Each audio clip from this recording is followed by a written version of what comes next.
Daf Yomi, Tractate, Bava, Metzia, 15b, top of the page. It was actually part of an idea, so I'll start from the last line of 15a at the bottom. If you wish, say instead that it is referring to a creditor, but nevertheless it is not difficult according to the opinion of Shmuel. Here in the Braita, the reference is to enhancement, now top of 15b, with the words Hamagia leketefim.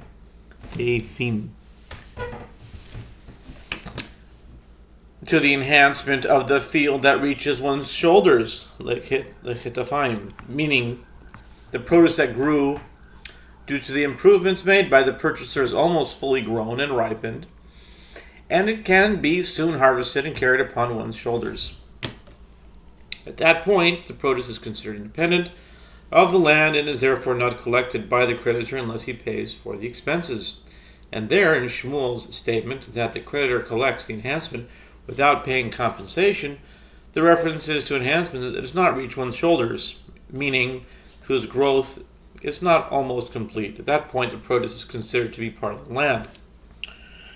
The Gemara asks, but there were daily incidents of this type, and Shmuel would collect payment from buyers, even for enhancement that reaches one's shoulders, without requiring the creditors to compensate them for their expenses.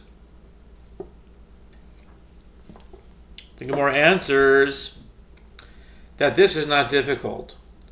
These instances, when Shmuel did not require the creditor to compensate the purchaser, were cases where the creditor was owed by the debtor the same amount of money as the value of the land and the enhancement. That Braita, which states that the creditor must compensate the purchaser for the enhancement, is referring to a case where he was owed by the debtor only the same amount of money as the value of the land, without the enhancement. As in this case, the creditor gives the buyer the value of his enhancement to the land, and thereby dismisses from the buyer any claim to the land.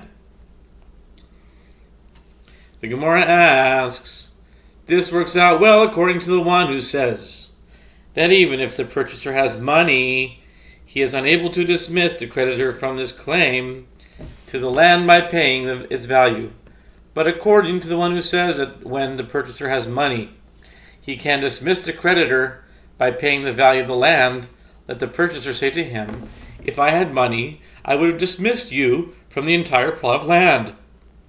Now that I do not have enough money to pay off the entire debt, give me at least a se'ah of land from the land that you wish to repossess, which is the amount of my enhancement. The Gemara answers, here we are dealing with a case where the debtor who sold his land to the purchaser set aside his land as designated repayment, apoteki, for the debt, as he said to the creditor, you will be repaid only from this piece of land. Consequently, the buyer cannot dismiss the creditor from any part of the land, even though he enhanced its value. In a case where one who bought a field from a robber recognized that it was not the seller's, meaning that he knew it was stolen property, but he purchased it nevertheless, when the true owner repossesses the field, Rav says that the purchaser has the right to be reimbursed for the money that he paid for the field, but he does not have the right to be reimbursed for the enhancement of the field in his possession.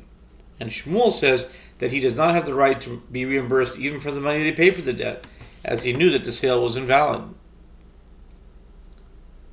But my kamiflagi, the Gemara asks, with regard to what principle do Rav and Shmuel disagree? But my kamiflagi, that's a good word there. But my kamiflagi. But my kamiflagi has gematria value of 326. The Gemara asks, with regard to what principle do Rav and Shmuel disagree? The Gemara answers, Rav holds that such a person knows that the sale is invalid and he does not have the right to the land, and therefore he clearly resolved to give the money to the seller as a deposit. The Gemara asks, but if that is his objective, let him say to the seller explicitly that he is giving him the money as a deposit. The Gemara answers, the purchaser thought that the seller would not accept it as a deposit, and therefore he gave it to him in this fashion so that he would hold it for him in the interim. And Shmuel holds that such a person knows that he does not have the right to the land, and therefore he clearly resolved to give the money to the seller as a gift. The Gemara asks, but if so, let him say to the seller that he is giving him the money as a gift.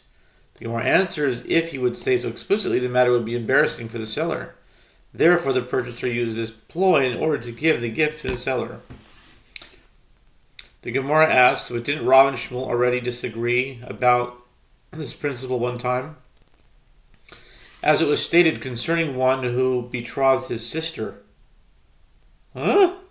Hamakadesh ezachoso. Isn't that an oxymoron? You wouldn't be able to. He betrothed his sister. Rav says the money he gave for the betrothal is returned. Since the betrothal does not take effect. And Shmuel says the money is a gift, meaning that he wished to give a gift to his sister, and he did so in this manner. Rav says the money must be returned, since a person knows that betrothal does not take effect with his sister, and he decided to give the money to her. I'll bet that never happened in the history of humanity. It never happened even once. Not even once. I don't think it ever happened. Never. It never did happen.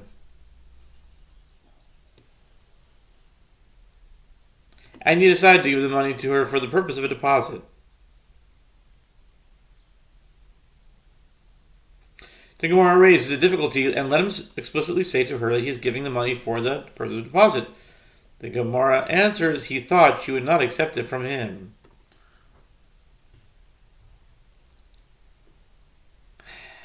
Where am I?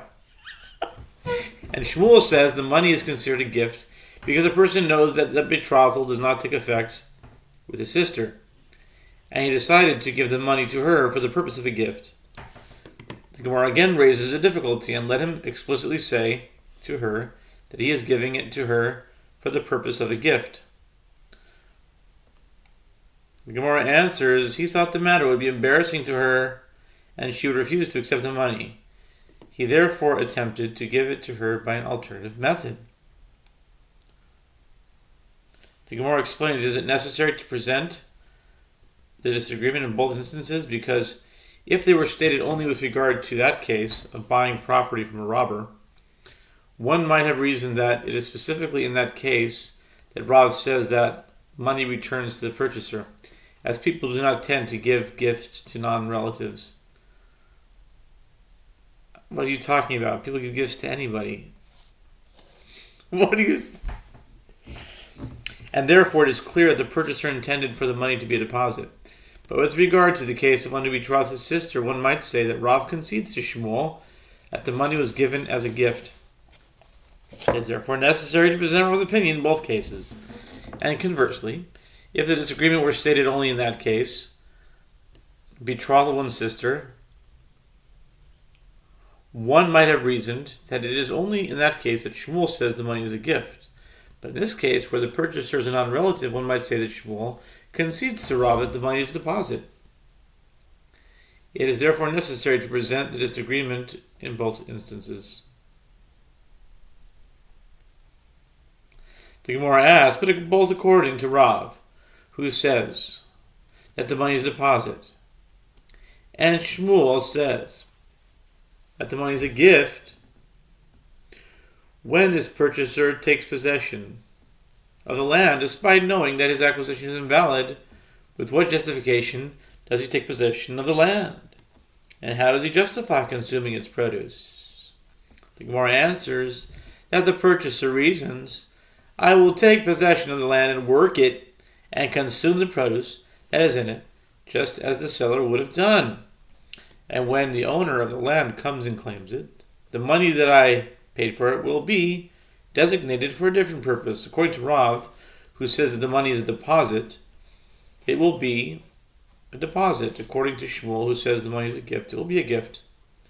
Amar Rava said, with regard to the aforementioned halachic disputes, the halacha is that in a case where one bought a field and it turned out to be stolen, as it turns out it was stolen, the purchaser has the right to demand that the seller return the money he paid for the land, and he also has the right to demand that the seller compensate him for the value of the enhancement, in accordance with the opinion of Rav, and this is the halacha, even if the seller did not explicitly obligate himself to compensate him for the enhancement. But if the purchaser recognized that the field was not the seller's, and he purchased it anyway, he has the right to demand that the seller return the money he paid for the land, but he does not have the right to demand for compensation for the enhancement. Yeah, I would say enhancement is definitely a big catchword today. Whoa. 102.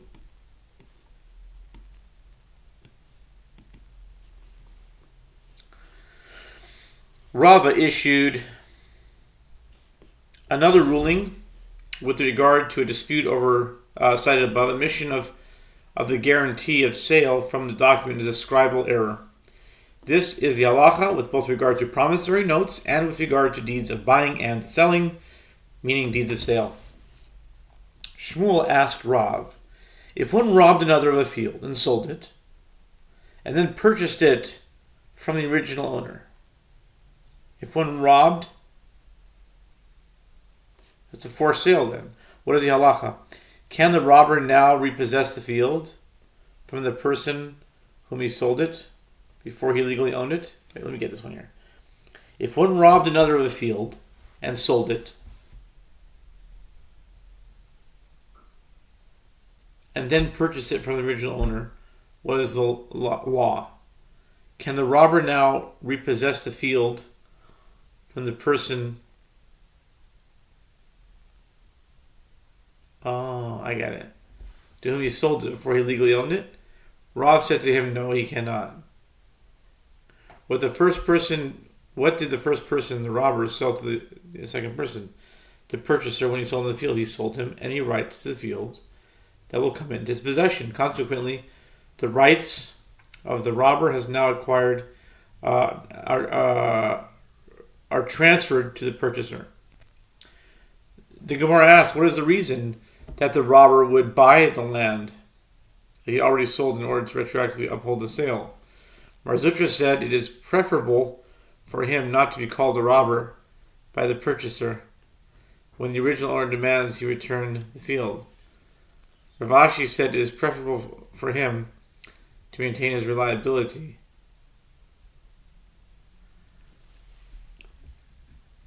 This is like very... He already stole it. So how could you maintain your reputation as an honest person if you yourself stole it? It's just like word salad. It's like just... Anyway, to be considered an honest person, the Gemara asks, what is the practical difference between these two opinions? And I can see why it's called Babylon Talmud. The Gemara asks, what is the practical difference between these two opinions? The Gemara answers, the practical difference between them is in a case where the purchaser died. According to the one who says that the robber bought it because it is preferable for him not to be called a robber,